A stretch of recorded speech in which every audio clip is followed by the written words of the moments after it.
Hello students, welcome back. तो चलिए start करते हैं आज का लेक्चर। हम आज लेक्चर 5 देख रहे हैं जिसमें हम बीएससी फर्स्ट सेमेस्टर की केमिस्ट्री पढ़ रहे हैं। ठीक है, केमिस्ट्री के अंदर सबसे जो मोस्ट इंपॉर्टेंट टॉपिक है सिर्फ वही पढ़ रहे हैं। इससे पहले हमने पढ़ा था कि प्रेरणिक प्रभाव लेक्चर 4 के अंदर हमने शुरू कर दिया था। उसका ये सेकंड पार्ट है। सेकंड पार्ट समझने के लिए आपको फर्स्ट पार्ट देखना जरूरी होगा। तो पहले आप फर्स्ट पार्ट देखिए, उसके बाद सेकंड पार्ट देखिए। ज्यादा से ज्यादा 9 मिनट के आसपास का लेक्चर है, आप देख सकते हो आराम से। चलिए स्टार्ट करते हैं। पिछले लेक्चर तक हम देख चुके थे कि जो प्रेरणिक प्रभाव होता है वो दो प्रकार का होता है, एक तो धनात्मक प्रेरणिक प्रभाव और एक ऋणात्मक प्रेरणिक प्रभाव। बात करेंगे धनात्मक प्रेरणिक प्रभाव की। मैं शॉर्ट फॉर्म में लिखूंगा भाई, ठीक है। धनात्मक मतलब पॉजिटिव, इंडक्टिव, इंग्लिश में इंडक्टिव बोलते हैं, इफेक्ट। इसका मतलब है धनात्मक प्रेरणिक प्रभाव। ठीक है, धनात्मक प्रेरणिक प्रभाव। धनात्मक प्रेरणिक प्रभाव में वे परमाणु आते हैं जो इलेक्ट्रॉनों को धक्का देते हैं। फिर से मैं रिपीट करूंगा, धनात्मक प्रेरणिक प्रभाव में वे परमाणु या वे तत्व आते हैं या वे आयन आते हैं, वे यौगिक आते हैं जो तत्वों को जो इलेक्ट्रॉनों को धक्का देते हैं। ठीक है, जो इलेक्ट्रॉनों को धक्का देते हैं। अब ये क्या है, इलेक्ट्रॉनों को धक्का देना क्या है वो आगे मैं आपको बताऊंगा। अभी जितना बोल रहा हूं उतना सुनो ध्यान से, ठीक है। इलेक्ट्रॉनों को धक्का देते हैं, इलेक्ट्रॉनों को धक्का देते हैं। ठीक है, अगर इसके एग्जाम्पल की मैं बात करूं तो इसके एग्जाम्पल है एल्किल समूह। एल्किल समूह, ये एल्किल समूह क्या होता है सर? एल्किल समूह मतलब हमारे पास जो ये वाले ग्रुप होते हैं, CH3 हो गया, C2H5 हो गया, C3H7 हो गया, ETC, है ना। ये सब ग्रुप होते हैं। CH3 यानी कि Maithil group, ethyl group, propyl group, ये सब इन्हें अपन बोलते हैं एल्किल समूह। तो ये समूह क्या करते हैं, इलेक्ट्रॉनों को धक्का देते हैं। इलेक्ट्रॉनों को धक्का देते हैं मतलब ये धनात्मक प्रेरणिक प्रभाव प्रदर्शित करते हैं। ठीक है, दूसरा मैंने आपको बोला था ऋणात्मक प्रेरणिक प्रभाव। ऋणात्मक प्रेरणिक प्रभाव, निगेटिव इंडक्टिव इफेक्ट। ठीक है भाई, ऋणात्मक प्रेरणिक प्रभाव। ऋणात्मक प्रेरणिक प्रभाव हम स्टार्ट कर रहे हैं, जरा ध्यान से सुनियो। इसके अंदर तो वे तत्व आ रहे या वे आयन, ये वे परमाणु आ रहे जो हमारे पास इलेक्ट्रॉनों को धक्का देते हैं। ऋणात्मक प्रेरणिक प्रभाव वे हमारे पास आयन प्रदर्शित करते हैं या वे तत्व प्रदर्शित करते हैं जो इलेक्ट्रॉनों को खींचते हैं। ये इलेक्ट्रॉनों को धक्का दे रहे और ऋणात्मक वाले क्या कर रहे हैं, इलेक्ट्रॉनों को खींचते हैं। तो ये इलेक्ट्रॉनों को खींचते हैं, खींचते हैं। ठीक है भाई, बात करें एग्जाम्पल की तो मैं एग्जाम्पल में आपको एक सीरीज लिखवाऊंगा, वो सीरीज आपको एज इट इज याद करनी है। क्योंकि भाई इसमें तो सिंपल सा है कि जितने कार्बन होंगे उतना ज्यादा धक्का दिया जा रहा होगा। भाई एक कार्बन है तो कम धक्का देगा, दो कार्बन तो ज्यादा इलेक्ट्रॉनों को धक्का दे देंगे, तीन कार्बन है तो और ज्यादा इलेक्ट्रॉनों को धक्का दे देंगे। इसमें तो सिंपल है, आप फाइंड कर सकते हो कि किसकी पावर कितनी है। लेकिन इसमें ग्रुप है अलग अलग, जैसे कि एक ग्रुप हो गया NO2 ग्रुप, एक ग्रुप हो गया NO2 ग्रुप, इसकी पावर सबसे ज्यादा होती है। इसके बाद एक ग्रुप आता है साइनाइड, इसकी NO2 से कम होती है, साइनाइड की, साइनाइड से भी कम होती है एल्डिहाइड की। फिर आता है मेरे पास COOH समूह, COOH समूह। ठीक है ना, सबसे ज्यादा NO2 की पावर, फिर C, उससे कम CN की, उससे कम CHO की, उससे कम COH की। इसके बाद मेरे पास आ जाता है OR ग्रुप, OR ग्रुप। इसके बाद मेरे पास आ जाता है OH ग्रुप यानी कि phenol group, alcohol group, alcohol group. ठीक है, अल्कोहल ग्रुप से कम पावर होती है फ्लोरीन की, फ्लोरीन से कम पावर होती है क्लोरीन की, क्लोरीन से कम पावर होती है ब्रोमीन की, और ब्रोमीन से कम पावर होती है आयोडीन की। आपको ये याद रखना है। एक बार और, सबसे ज्यादा पावर NO2 की, इलेक्ट्रॉन को खींचने की पावर, खींचने की क्षमता, सबसे ज्यादा इलेक्ट्रॉन को NO2 खींचेगा, NO2 से कम खींचता है CN, CN से कम खींचता है CHO, CHO से कम खींचता है COH, COH से कम खींचता है OR, OR ईथर ग्रुप है भाई। OR से कम खींचता है OH, OH से कम खींचता है F, F से कम Cl, Cl से कम Br, Br से कम I। ठीक है, ये क्रम है मेरे पास, fluorine, chlorine, bromine, iodine, alcohol, ether, carboxylic अम्ल, एल्डिहाइड, साइनाइड, नाइट्रो। ठीक है, ये क्रम है, ये ऐसे ही याद रखना है। अब इनका उपयोग क्या है सर, ये है क्या, बताओ तो कुछ। अब बात करते हैं कि ये है क्या। चलिए स्टार्ट करते हैं अब इनके एग्जाम्पल के बारे में। चलिए सबसे पहले अब हम पढ़ेंगे इनके अनुप्रयोग क्या है, मतलब इसका यूज क्या है, क्या यूज है, कहाँ पे यूज होता है, जो हमने पढ़ा है प्रेरणिक प्रभाव। तो उसका 4 यूज हम पढ़ेंगे टोटल, जिसमें सबसे पहला है धनायनों का स्थायित्व।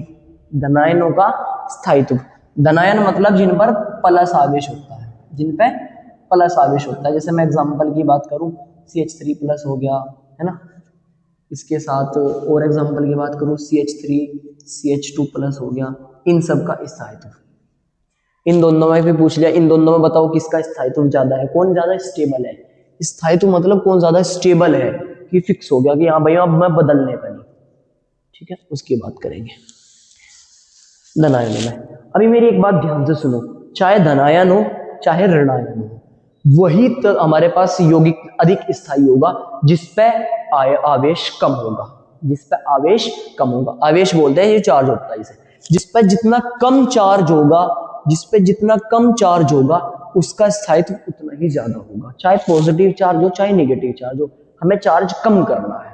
ठीक है, अब पॉजिटिव चार्ज को कम कैसे करते हैं भाई, पॉजिटिव चार्ज को कम तभी तो करेंगे जब हम इसके पास माइनस चार्ज भेज देंगे।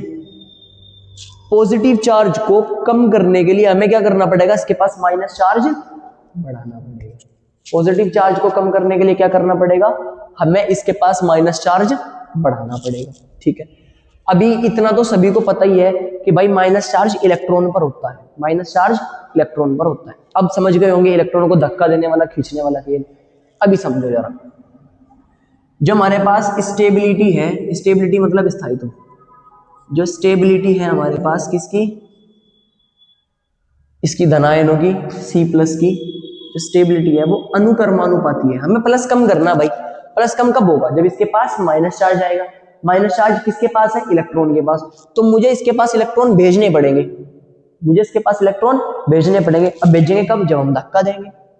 भाई हम इसके तरफ को कोई ग्रुप इससे जुड़ा होगा तो ऐसे तो रहेगा, जब इलेक्ट्रॉन जा जा इलेक्ट्रॉन जा, तो इस तरीके करके जब अपन इलेक्ट्रॉनों को धक्का देंगे तभी तो उसके पास आएंगे। कोई इलेक्ट्रॉनों को धक्का देने का काम कौन करते हैं, plus I effect. Plus I effect, plus I मतलब धनात्मक प्रेरणिक प्रभाव, धनात्मक प्रेरणिक प्रभाव। जितना ज्यादा धनात्मक प्रेरणिक प्रभाव होगा, मतलब जितना ज्यादा इलेक्ट्रॉनों को धक्का दिया जाएगा उतना ही प्लस चार्ज कम होगा, उतना ही प्लस चार्ज कम होगा, मतलब उतना ही स्टेबिलिटी आएगी, उतनी ही ज्यादा स्टेबिलिटी होगी, उतना ही ज्यादा स्थायित्व होगा। ठीक है, और ये व्युत्क्रमानुपाती होती है मेरे पास माइनस आई इफेक्ट, यानी कि माइनस आई इफेक्ट जितना कम होगा उतना बढ़िया, माइनस आई जितना कम होगा उतना बढ़िया, माइनस आई जितना बढ़ाओगे, माइनस आई जितना बढ़ाओगे उतना ही नुकसान होगा, उतना ही कम अनस्टेबल होगा। ठीक है, क्यों ऐसा क्यों हो रहा, क्योंकि भाई ये इलेक्ट्रॉन को खींचने वाले हैं। अब इसके पास तो पहले से ही प्लस चार्ज है, बचे कुछ और इलेक्ट्रॉन हमने खींच लिए तो उसका प्लस चार्ज और बढ़ जाएगा। अगर हमने इसमें से जो थोड़ा बहुत माइनस था वो भी खींच लिया तो प्लस तो और बढ़ जाएगा ना, तो हमें तो इलेक्ट्रॉनों को धक्का देना है।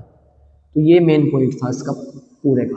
अगर आप इस चीज को समझ गए हो तो आप आसानी से इसके सारे के सारे क्वेश्चन बना पाओगे। बात करते हैं एग्जाम्पल की कि सर कैसे, जरा ध्यान से देखिए भाई। मेरे पास 2 यौगिक है, एक है CH3+, ठीक है, मैं इसी के अंदर 3 यौगिक ले रहा, पहला है CH3+, दूसरा है CH3 CH2+, और जो तीसरा है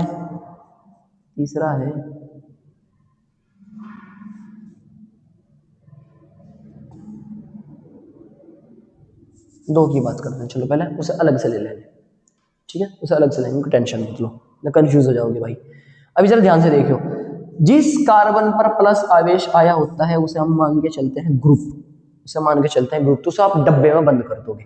जिस कार्बन पे प्लस आया है उसे आप डब्बे में बंद कर दोगे, कर दिया, ठीक है। अभी जरा ध्यान से देखो भाई, इसके पास तो कोई ग्रुप लगा हुआ नहीं है भाई, इसमें तो CH3 लगा हुआ, ये पूरा ग्रुप हो गया, इससे जुड़े हुए की बात करेंगे।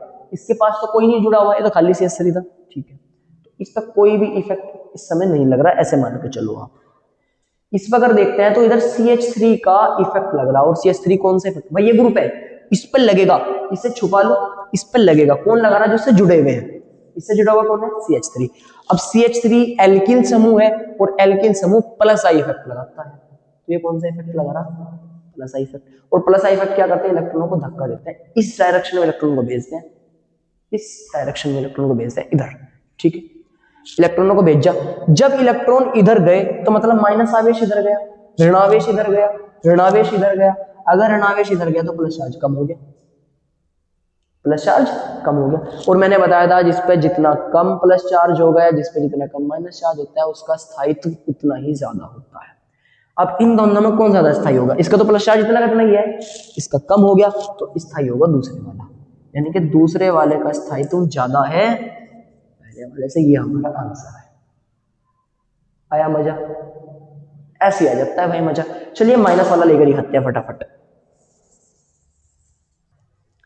चलिए दूसरा एग्जांपल देखते हैं फटाफट से, ठीक है।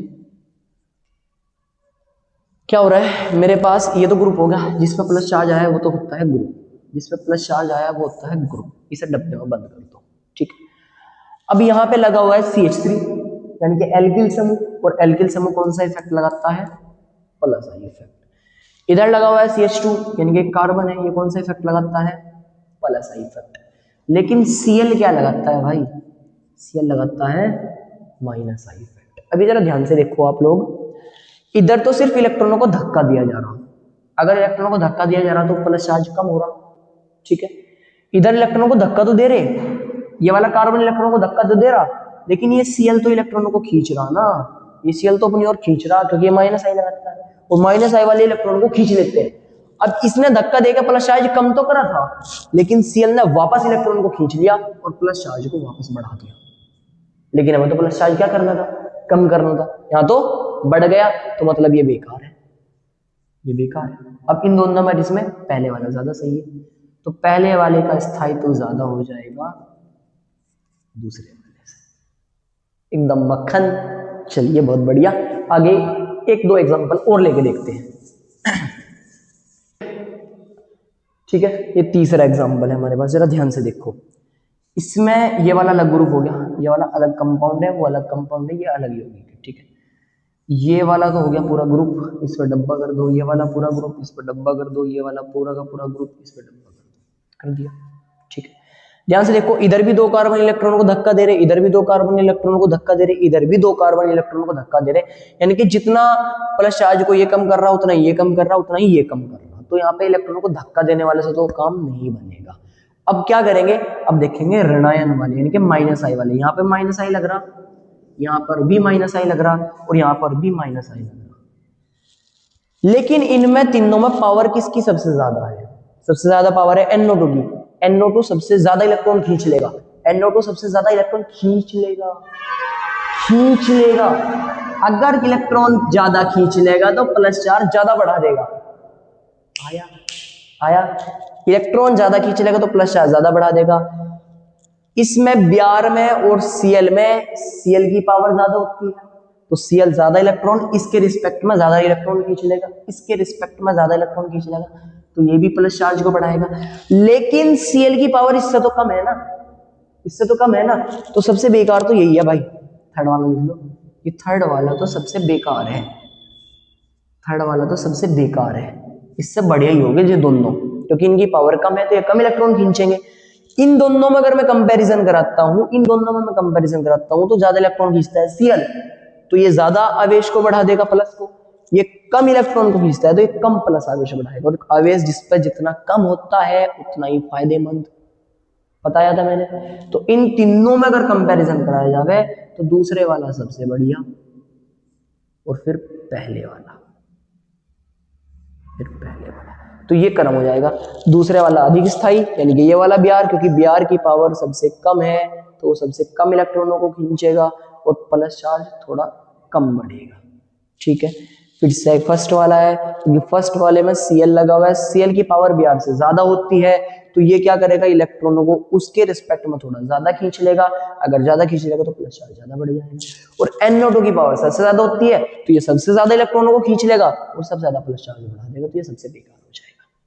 ठीक है, उम्मीद है सभी को समझ में आ गया होगा। एक एग्जांपल अगर आप और लेकर देखना चाहो तो देख सकते हो। मान लो कि सर अगर ऐसा हो जाए कि मेरे पास CH3CH2 प्लस है और सर पहले कंपाउंड में, और सर दूसरे कंपाउंड में मेरे पास CH3CH2 CH2 प्लस है। अगर कार्बन की संख्या सर अलग अलग हो जाए तब क्या करोगे? या तो आप कार्बन समान ले लेते, अलग अलग हो जाए तब क्या करोगे? तो देख लो भाई, इसमें ये ग्रुप हो गया, इधर सिर्फ एक कार्बन प्लस आई इफेक्ट लगा रहा, ये ग्रुप हो गया।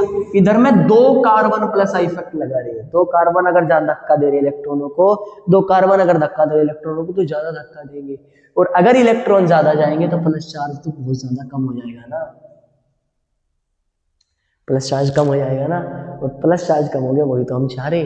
तो भाई साहब दूसरे वाले की स्थायित्व ज्यादा हो जाएगा पहले वाले से। फिनिश।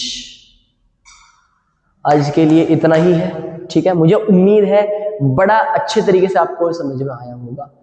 पूरा एफर्ट लगा के मैंने आपको समझाने का प्रयास किया है, लेकिन अगर फिर भी आपको कुछ डाउट रह जाता है तो आप मेरे को कमेंट बॉक्स में पूछ सकते हो। उम्मीद है आप अपने दोस्तों के साथ वीडियो को जरूर शेयर करोगे, वीडियो को लाइक भी करोगे, और अगर आप चैनल पर नए नए आए हो तो सब्सक्राइब भी करोगे अगर आपको अच्छा लगा हो। अदरवाइज अगर आपको अच्छा नहीं लगा तो आप नहीं कर सकते, कोई टेंशन की बात नहीं है। ऐसे ही इंफॉर्मेटिव लेक्चर्स आपको मिलते रहेंगे। ये पार्ट 2 था, पार्ट 3 में हम इसके और पढ़ेंगे, 3 और रह गए हैं इसके अनुप्रयोग, वो पार्ट 3 में हम खत्म कर देंगे इस टॉपिक को, ठीक है। मिलते हैं नेक्स्ट लेक्चर में, तब तक के लिए ओके बाय, पढ़ते रहिए, स्वस्थ रहिए।